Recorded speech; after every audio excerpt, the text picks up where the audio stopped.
Hi, I'm Dr. Andrew Chappelle, and today I'm going to do a short video on goal setting and motivation. So let's get into this. Now, one of the reasons why people fail to reach their goal is because they don't have a clear understanding of what their goal actually is. And if you don't know what your goal actually is, then it can be very difficult to get yourself motivated to follow any particular training program or to follow any sort of dietary program. So one of the things that we always try to do here at ProPrep is to give people really clearly defined goals that are important to them. And if we can do that, then we can create an emotional attachment to a goal, and we're much more likely to follow the dietary plan or follow the training plan or get the sleep as part of the plan, and then therefore succeed at our goal, than if the goal is not our own, or if it's a little bit wishy-washy.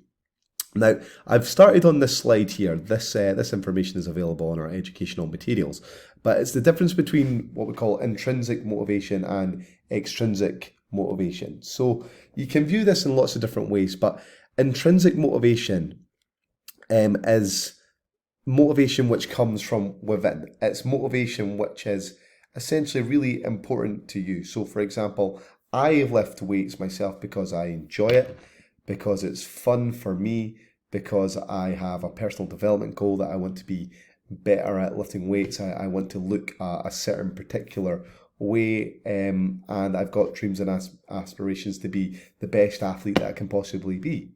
Whereas on the other hand, there are extrinsic factors, and these are factors whereby you might be doing particular lifting for or following a goal for prizes, for bonuses, for benefits, for money, for rewards extrinsically from there. So you can see there's a clear definition of someone who might be doing something because they love doing it, whereas on the other hand, you might have someone doing something because other people will love them for doing it. And between the two different types of motivational factors which are out there, it's very, very clear to psychologists that the extrinsic motivational factors, these are the most powerful factors of all, which are more likely to get that person up at, say, 5 or 6 a.m. in the morning to go and pursue their cardio or prepare their boiled chicken and broccoli and do the thing, rather than the extrinsic, which might not matter to them as much. Now, all things being said, the combination of the two can be extremely powerful. So if you've got someone who is extremely motivated internally and they've got an external reward at the same time on top of that, then that can make a very powerful combination of things to help someone to get towards a goal. On top of that, you have different types of motivation. You've got what we call task orientation and ego orientation, which can fit into the same sort of scheme. And this is whereby you've got a situation whereby somebody's motivated by the task again, and you can see how that fits onto the intrinsic overlap. And that is, you want to be excellent at pursuing a skill, be the best at doing something, and be known for being particularly good at a craft or a skill or a lift or whatever it is that you're trying to achieve. You want to break a record for your own sake because you want to be known to be the best at that. Ego orientation is slightly different. Again, that's whereby you're doing things for the reward. You're doing it for purely the ego, the status associated. Again, this type of orientation is not as strong as the skill-based task orientation. Again, though, the combination of the two can be extremely powerful. And if you think about great sportsmen and women down the years, we've got Venus and Serena Williams, who want to be great at a task, but also they've got large egos as well. And the good example of that is they like being in the limelight and they don't like losing. Other sports examples are your Michael Jordans of the world, your footballers like Cristiano Ronaldo, great world-class athletes, but also want to be known as the best. Now, in terms of my own motivation, I can talk about my own story here, but I always wanted to be a bodybuilder when I was younger. In my late teens, when I fell into it, my superstar heroes were guys like Arnold Schwarzenegger, Frank Zane, Sylvester Stallone, and it was really important for me that I, as someone who was smaller in stature, got more powerful, got stronger at the same time, and that was really important. So one thing which can be really useful for you is if you visualize your goal in your head and you think of something that you want to look like, and then once you've visualized how you want to look, you can, at the same time, you can sort of think about how will you feel when you look like that? How will it change your life? And I knew that if I looked like one of my heroes, say a Frank Zane here that you can see, what a fabulous physique, that would change my life in terms of people would respect me, they would respect my stature, I would have good self-esteem about myself, I would be more attractive to the opposite sex, and men would respect me at the same time. It would also back up my credentials in terms of my understanding of sports and exercise science and nutrition, and open up doors in terms of business opportunities further down the line. And also because I'm a competitor, I love sport and I love the pursuit of sport. That was something that motivated me. But being able to visualize the goal and think how it would change my life was something that I was able to attach real attachment to. And I knew that my life would be better once I felt that particular way. So whatever your goal is, if you can think about the ideal body that you want to have, where you want to be, and you can really think about how you want to, how your life will change associated with that particular goal, then that can be an extremely, extremely powerful thing. Now, in terms of, again, creating attachment to things, once you've got the visualization of the goal in your mind, you need to set some actual smart objectives. You need some goals. So a good example, I always think, is the marathon running. So 26 miles, people running a marathon race. And we want to create a roadmap of how we're going to be able to achieve this this marathon race, this great feat that we're trying to do. So go through these things and read these in your own time. But certainly if we've never ran before, then running the marathon, or if we've never climbed before, climbing Everest, it can be quite a daunting thing. So the thing what we want to do is we want to break things down into chunks. And that means breaking things down into long-term, medium-term and short-term goals. So the first thing we need to do if we've never ran before is we want to run 3 times a week. Once we've ran 3 times a week, maybe in the medium term, so 3 months from there, we can work up to and we can maybe run a 5k. Once we've managed to achieve the feat of a 5k, another 6 months after that, we're maybe going to run our first 10k. And then if we can achieve a 10k feat, then it becomes possible for us to go on and we can achieve our half marathon 12 months down the line. Then I'm aware some people meet these expectations much quicker, get to these milestones quicker, but you can see how that works there. You've got a logical progression along the way to get to the half marathon, and obviously the next step after that is the full marathon. So any goals that we have to set, we always want to make sure that they're specific. So if we want to run a marathon, then it's important that what we do is that we have goals set around running. So there's no point doing lots of skiing, there's no point doing lots of swimming, although these things might help in their own way. We really want to get on pounding the pavements and running from there. So the goal's got to be specific. We have to know what it is that we want to actually do.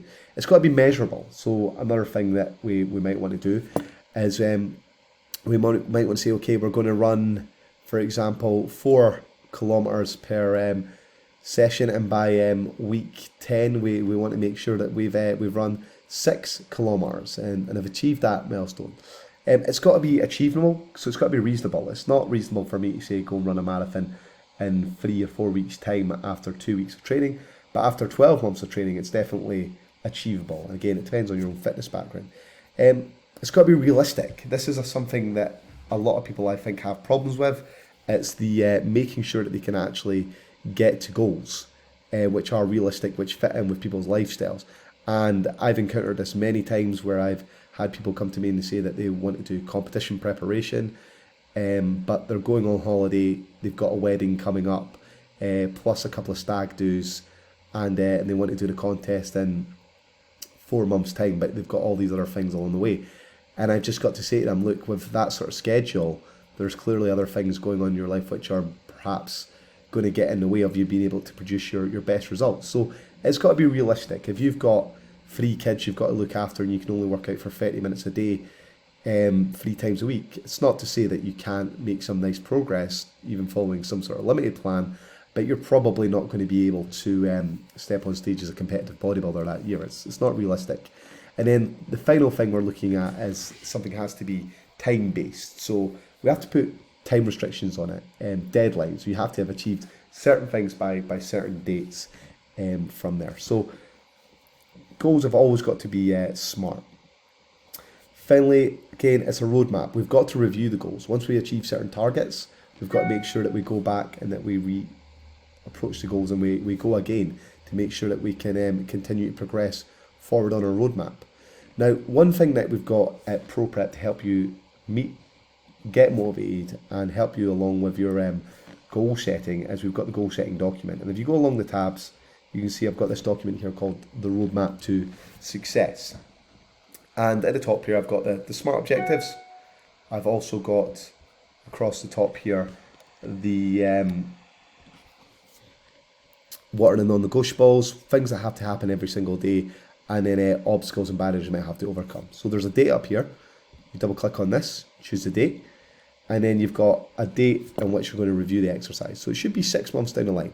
Now I've put some examples on here. By no means this is an exhaustive list, but for many of us that are working with ProPrep, they're looking to either lose weight, go for a strongman contest, or to enter bodybuilding contests. So that would be a long-term goal. Thereafter that, a medium-term goal might be that we're looking to keep our body fat levels around about 20 to 15%. And then in the short term, it's maybe we've got injury issues, so we've got to improve our flexibility.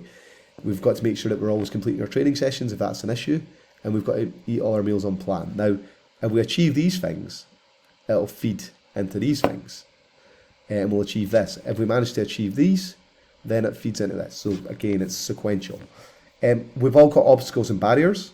So what are your obstacles? And it's no point just complaining and talking about how you can't achieve something. It's what are your potential solutions?